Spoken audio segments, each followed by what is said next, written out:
नमस्कार, जय शिवराय, जय शंभूराजे. तर आज सकाळी चहा आणि बिस्किट खाऊन सुरुवात केली, कारण शेजारच्या दादाचं लग्न आहे आणि तिथं आम्ही चाललो होतो. आज त्याचा हळदीचा कार्यक्रम ते होता, मुहूर्तमेढ ते सगळं होतं.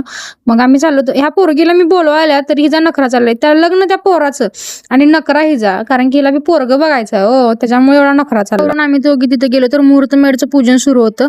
ते झाल्यानंतर बायकांचं हळद दळायचं सुरू होतं. हळद दळून झाली तोपर्यंत गारवा आलता, तर इकडं ते लगबग चालू होती सगळ्या बायकांची. ते दिलं सगळ्यांना. गडबड बघा किती. तर आम्ही तिथून वरती गेलो. वरती आलो आम्ही दोघी, पण काय काम आहे हे आम्हाला दोघीला पण माहित नाही. सगळी खाल्ली येते. आत्ता मुहूर्तमेढ झाल्या आणि आता जातीपूजन म्हणजे हळद दळायचा कार्यक्रम आहे. तर ह्या पूर्वीची लग्न लवकर करायचं आहे. पण पोरगा असेल तर कमेंट करून नक्की सांगा. चांगलं पाहिजे बरं का, आंधळ बांगला नको आहे आम्हाला. चांगलं चालतंय, आंधळ बांगला नको आहे. चालतंय.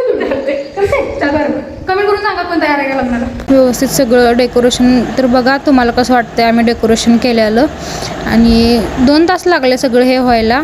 तर फायनली डेकोरेशन झालंय. तर कमेंट करून नक्की सांगा की कसं वाटतंय, कारण की हे पहिल्यांदाच आम्ही केलं होतं आणि ह्याचा काही अनुभव नव्हता वगैरे. आणि आम्ही एक बघितलं तर दुसरंच केलं. ते सगळं झालं आणि घरी आलो. एवढा छान नजारा झालता. पाऊस येणार होता पण काय पाऊस पडला नाही. तर आजसाठी एवढंच. भेटू नेक्स्ट व्लॉगमध्ये. धन्यवाद.